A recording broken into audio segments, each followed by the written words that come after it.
और थोड़ा खुलासा करता हूँ। अब ये भी it's crazy when you will hear this. Buchanan साहब का बताया जाता है उस टाइम पर,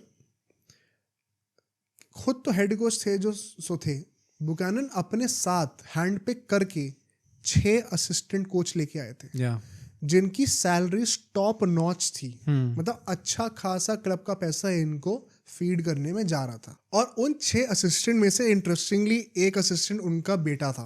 तो ये भी बड़ी नेपोटिज्म भाई। आपको जो सोचना सोचो, मैं कोई स्किल पे क्वेश्चन नहीं कर रहा हूँ, एक इंटरेस्टिंग फैक्ट है। अब एक और इंटरेस्टिंग बॉम्ब फोड़ता हूँ यहाँ पे। अजय जडेजा वो बताते हैं उस टाइम पे वो प्रेजेंटिंग और कमेंट्री वगैरह में थे। वो बताते हैं उस टाइम पर कि उन्होंने जो है उन 6 में से एक असिस्टेंट थे, उनका नाम था एंडी बिकेल।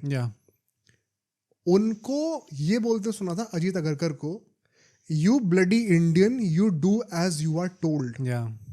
This is a famous story, ये मैंने पहले भी सुन रखी थी कि अजीत अगरकर को ऐसा चीज बोली गई वो थी। बंदा आज के डेट में इंडिया का चीफ सेलेक्टर है भाई साहब।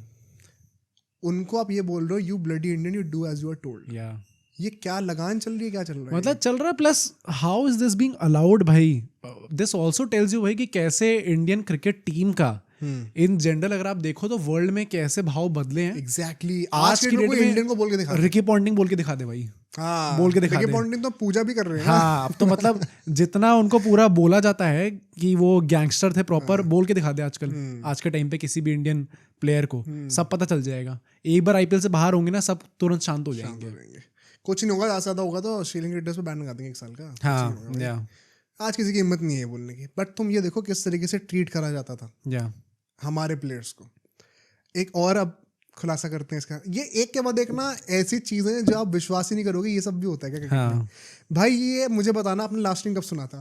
हमारे चहीते मिस्टर आकाश चोपड़ा, ठीक है, आकाश चोपड़ा एंड संजय बांगर जो कि बैटिंग कोच इंडिया के रहे हैं, कोहली के साथ तो बहुत काम भी करा है, ये दोनों केकेआर में थे उस टाइम पे। भाई 26 अप्रैल 2009 को ये टूर्नामेंट चला था, बीच की बात है। आकाश चोपड़ा और संजय बांगर से कह दिया जाता है कि आप इंडिया वापस चले जाइए। अभी टूर्नामेंट चल रहा है, उनसे कह देगा आप इंडिया वापस चले जाइए क्योंकि आप हमारे प्लान्स में नहीं है। भाई आप मुझे ये बताओ, आपके स्क्वाड में 20-25 प्लेयर होते हैं, ऑफ कोर्स हर एक प्लेयर प्लान में नहीं होगा, तो क्या आप उनसे ये कहते हो कि आप वापस चले जाओ? ये क्या तरीका है भाई? कुछ सेंस ही नहीं है। प्लस मतलब भाई आकाश चोपड़ा उस टाइम पे had he represented India at that point of time, I think कर चुके थे ना भाई। आप किसी कैप्ड इंडियन प्लेयर के साथ तो मैं विश्वास ही नहीं कर सकता कि ऐसा बिहेवियर हो भी सकता है। तो इसका पब्लिक स्टेटमेंट पता है क्या दिया गया था उस टाइम पे? ये भी मैंने क्रिकेट से वेरीफाई करा है। उस टाइम पे पब्लिक स्टेटमेंट ये दिया गया था केकेआर के खेमे से कि ये दोनों सीनियर इंडियन प्लेयर्स हैं और हम इनको डिसरिस्पेक्ट नहीं करना चाहते, तो इनको यहाँ पे हम बैठा के रखें और प्लेइंग लाइन में ना रखें, इससे अच्छा उनको वापस ही भेज देते हैं। भाई इससे बड़ी डिसरिस्पेक्ट कोई नहीं हो सकती है, मुझसे पूछो तो। साउथ अफ्रीका में आईपीएल चल रहा है, आपने कह दिया आईपीएल के बीच में क्या हमारे प्लान में नहीं है, वापस चले जाओ, वापस इंडिया क्या चले तरीका जाओ है भाई? Exactly. At least give them the honour to support their team. तो ये सब अगर आप हो रहा है तो मुझे और एक्सप्लेन करने की जरूरत है क्या कि बुकानन साहब क्या कर रहे थे, क्या पॉलिटिक्स चल रही थी टीम के अंदर? और अगर ये सब चल रहा है बैकड्रॉप पे, तो एक टीम अच्छा परफॉर्म कैसे कर सकती है? इतना बुरा हाल था मैनेजमेंट का। और सुनाता हूँ भाई, ये तो अभी कुछ भी नहीं है।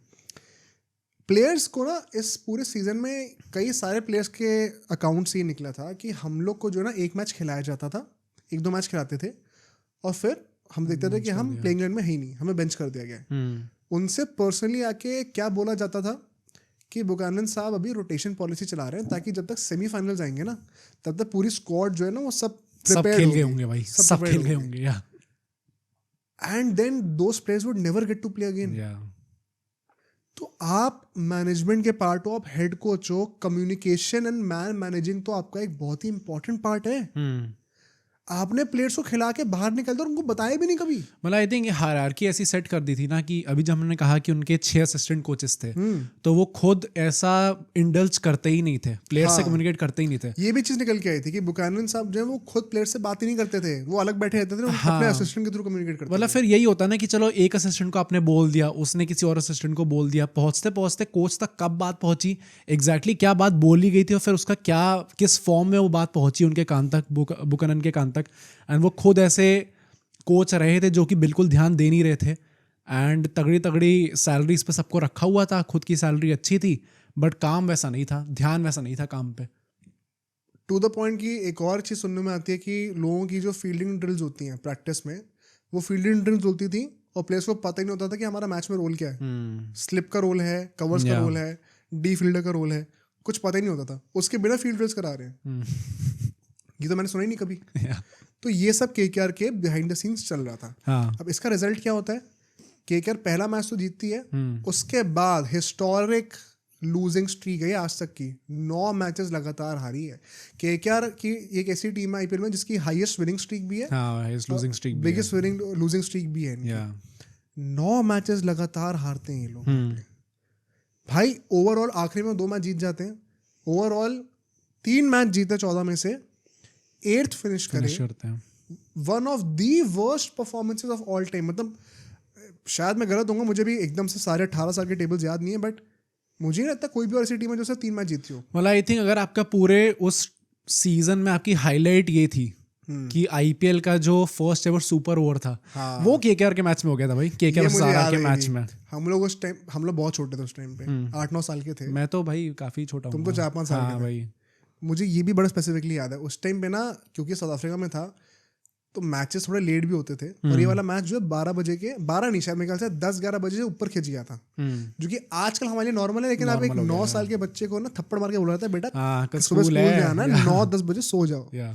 तो मुझे याद है उस टाइम पे हम लोग सो रहे थे, नींद आ नहीं रही थी ऑफकोर्स, और फिर कुछ हुआ था कि लाइट चली गई थी, एसी ऑफ हो गया था, कुछ हो गया था, तो नींद सबकी खुल गई थी, और तब दोबारा टीवी ऑन हुआ था, और तब वो सुपर ओवर चल रहा था। ये मुझे मेमोरी याद है अभी तक। तो मैंने वो मैच पूरा देखा नहीं था, मैंने सुपर ओवर देखा था। फिर सेकंड इनिंग्स कट गई थी क्योंकि सोने की वजह से, स्कूल था अगले दिन। बट मतलब वो आईपीएल का फर्स्ट एवर सुपर ओवर था, बहुत इंटरेस्टिंग होती थी। अरे भाई सुपर ओवर हो गया, ऐसा भी होता है, नई चीज हो गई भाई, कुछ नई चीज हो गई, तो स्कूल में बातें भी होती हैं। तो ये क्रेज था उस टाइम पे, बट ये केकेआर की हाईलाइट थी जिसमें वो हारे थे अल्टीमेटली। अच्छा, इसमें हार गए थे अल्टीमेटली। तो ये तो इनका हाल था, ठीक है। अब उस सीजन हमने अभी बुकैनन साहब के जो पूरे त्रुटता थी वो सब एक्सप्लेन करी, टीम की परफॉर्मेंस एक्सप्लेन करी। अब हमारे जो ओनर्स हैं उनका डिस्कस करते हैं, जो प्रोटैगनिस्ट हमारे दूसरे हैं, मिस्टर शाहरुख खान, उनकी बातें करते हैं। ये भी बहुत इंटरेस्टिंग स्टोरी है। देखिए, जय मेहता जो है वो कहते हैं कि उस साल जो है हम लोग का प्लान था, जूही चावला, मेरा और शाहरुख खान का, कि हम लोग जो है वहाँ जाएंगे, टीम को सपोर्ट करेंगे, लाइक फर्स्ट सीजन, होपफुली चीज़ें अच्छी होंगी। अब वो लोग इनिशियली तो गए थे, थोड़े ही टाइम में शाहरुख खान और जूही चावला वापस चले गए, ठीक है। जय मेहता कहते हैं मुझे प्रॉमिस किया था कि ये 10 दिन में वापस आएंगे, ये कभी वापस नहीं आए, और इन्होंने सब ऑन रिकॉर्ड बोला, खुद ये बोला। It's one second very funny कि इन्होंने खुद बोला ये सब। कहते हैं कि मैं बहुत लोनली फील करता था उस टाइम पे। फिर मैंने देखा अच्छा ये सब हुआ है, तो शाहरुख खान का भी जरा एंगल सुन लेते हैं कि उन्होंने ऐसा क्यों करा। ओ भाई वो तो और वल्नरेबल। शाहरुख खान कह रहे हैं कि ये मुझे आज तक बात चुभती है कि मैं वो सीजन छोड़ के वापस आ गया और मैंने अपनी ही टीम को अबैंडन कर दिया।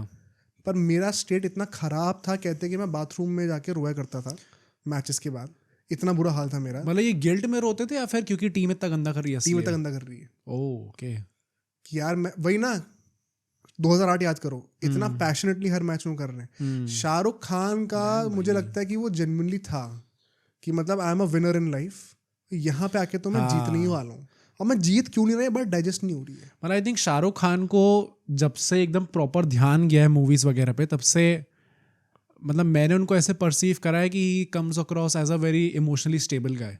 अच्छा, बट यस वो थोड़े एरोगेंट मोमेंट्स होते हैं उधर, जिसको लोग सैवेज कह देते हैं। बट इस हद तक कि आई वुड इमेजिन कि अच्छा उनकी क्रिकेट टीम परफॉर्म नहीं करी, so he would be crying in his bathroom because of them not performing. Yeah it was very hard for me to digest.